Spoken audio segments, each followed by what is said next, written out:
Ba-da-da-dum, ba-da-da-dum, bum, bum. Do-do-do-do. Get my hair all slicked back, ready to go live. Thank God I got hair. Look at that. What's up, everybody? Let me see here.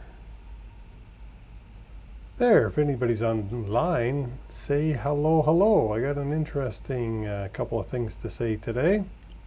At least, of course, I think they're flippin' interesting.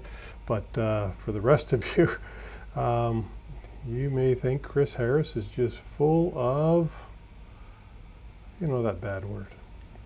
We won't say it because we're on Facebook and Facebook Live. We don't want to do things like swear and everything, but if anybody's on board, say hello, hello. Gonna start in about 30 seconds, and then I gotta figure this out. I missed last week. But that's what happens sometimes. Things get busy, and it's not always possible. So, we will get going in about 10 or so seconds. And with that, let me switch over here.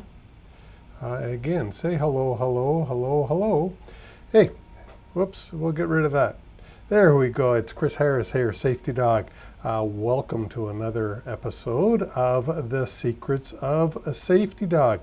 And what the heck are we talking about today? Well, we got a number of different things. But the first thing I want to do, let me share my screen and let's hope that, there we go.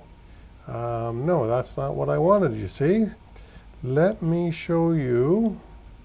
There we go.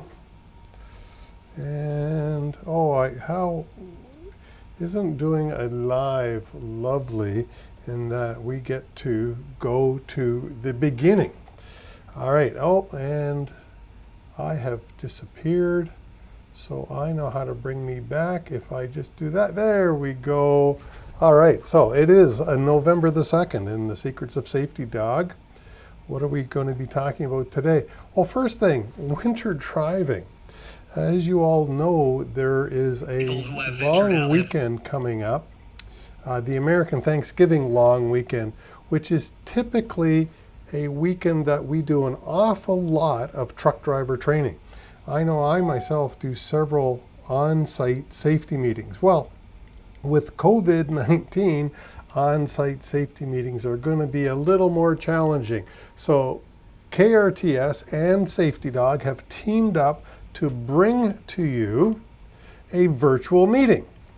It's a live virtual meeting. What do I mean by live virtual meeting? Well, what we're going to do is pre-record the actual presentation so that we hopefully eliminate any technical difficulties. However, the speakers are going to be with us live and able to answer any questions in the presentation. So that's what I mean by a virtual live, and yes, the presentation's recorded, but the speakers are going to be there live.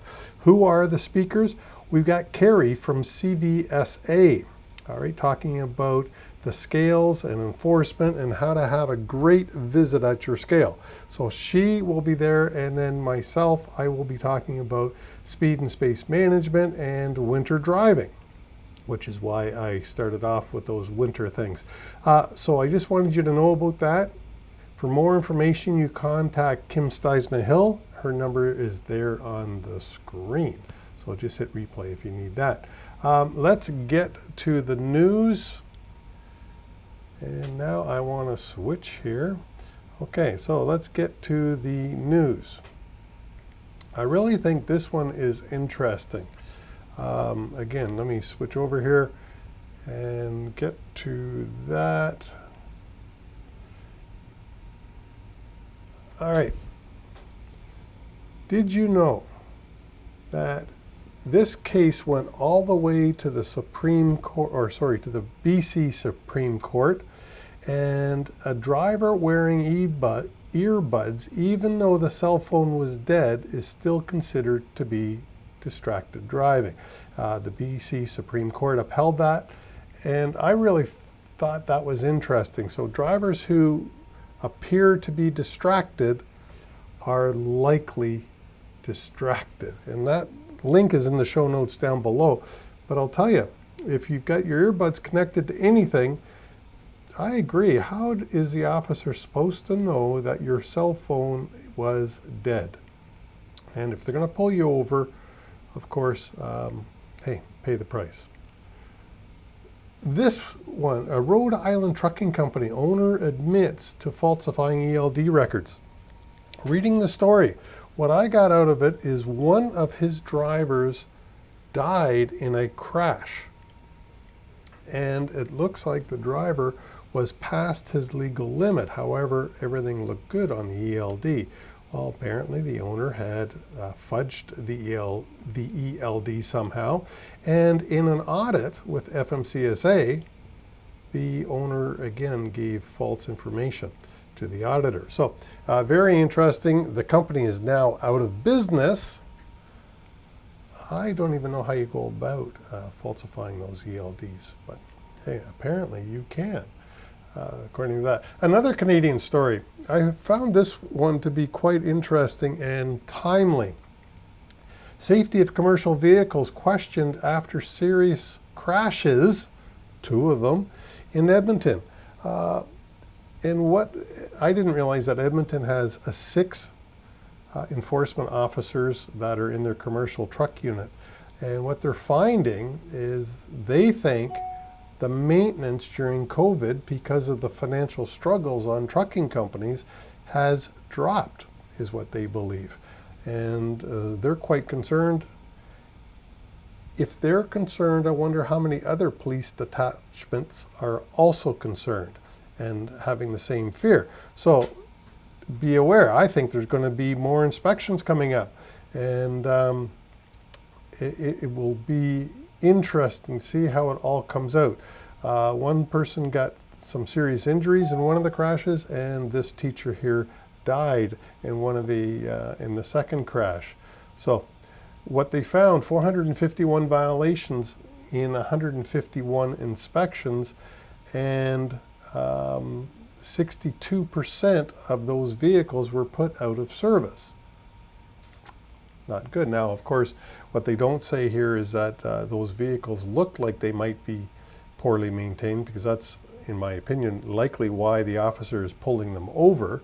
However, still not good. All right. One of the other things, as you probably know if you tune in on a regular basis, and again, say hello in the chat if you're there. If you tune in on a regular basis, you know I'm one of the guys who likes autonomous vehicles. I was just driving a Tesla on the weekend, and I didn't realize, even without the full self-driving, they're what is equivalent to cruise control, also auto steers. Truly amazing technology. Anyways, it's coming out in trucks, of course, and what's interesting I found about this Forbes article, and this is true, at least I agree with it, it's going to take billions of real world miles of autonomous vehicles and trucks before the legislators in any country are going to allow the driver to be removed. Literally billions of miles. So I think truck drivers' jobs are safe for the time being, for a long time actually. I do believe truck drivers will be needed behind the wheel of the truck. And lastly, this one here.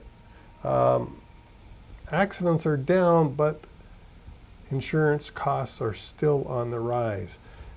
You probably know I'm a Canadian. In Canada, insurance costs are definitely on the rise. Insurance is very difficult to get. In the States, it is the same thing is going on. Crashes are down in the States, insurance costs are going up. Well, so are settlements.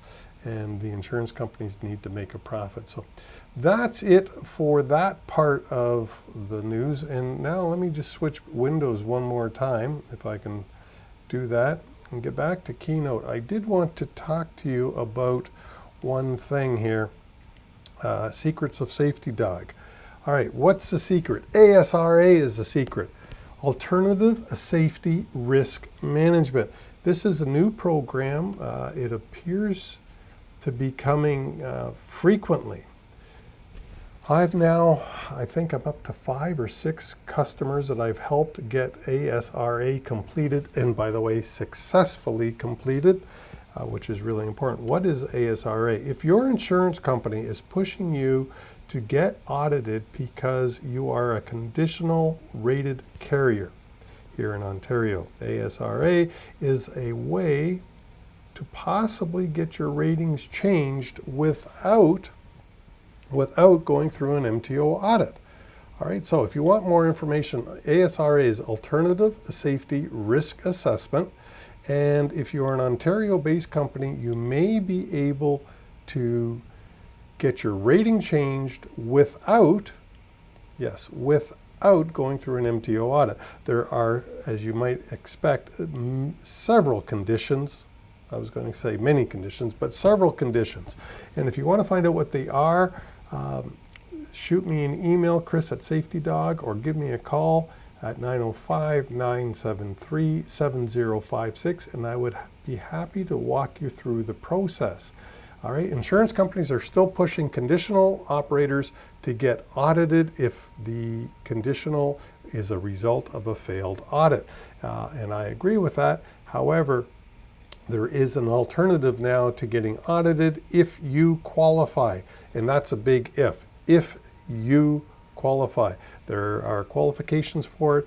And then there is a pretty strict, severe submission process in order to avoid it. So interesting stuff. And I applaud the MTO for doing this, because they must think, and I certainly think, that sending officers out to do an audit on really good trucking companies is a waste of time, just because they had failed an audit many years back and they have improved their ways. So they must think that, because they've made this change. I don't know if this is out of beta yet, but as I say, I think I'm up to 5 or 6 now carriers that I've helped successfully navigate this ASRA. I haven't had one rejected yet, so that's exciting. And I believe I'm having a conference call in a few minutes with another carrier who needs, because they do qualify. They don't know it yet, but I believe they will qualify for ASRA, and that should be pretty exciting to them to avoid an audit, but successfully get their rating changed to a satisfactory unaudited. All right, I think that's it for this week. Anything else there? No, that was the last slide. So once again, I thank you for tuning in, for watching this. I think ASRA is really, really important. And we will, oops, that's not what I wanted to do.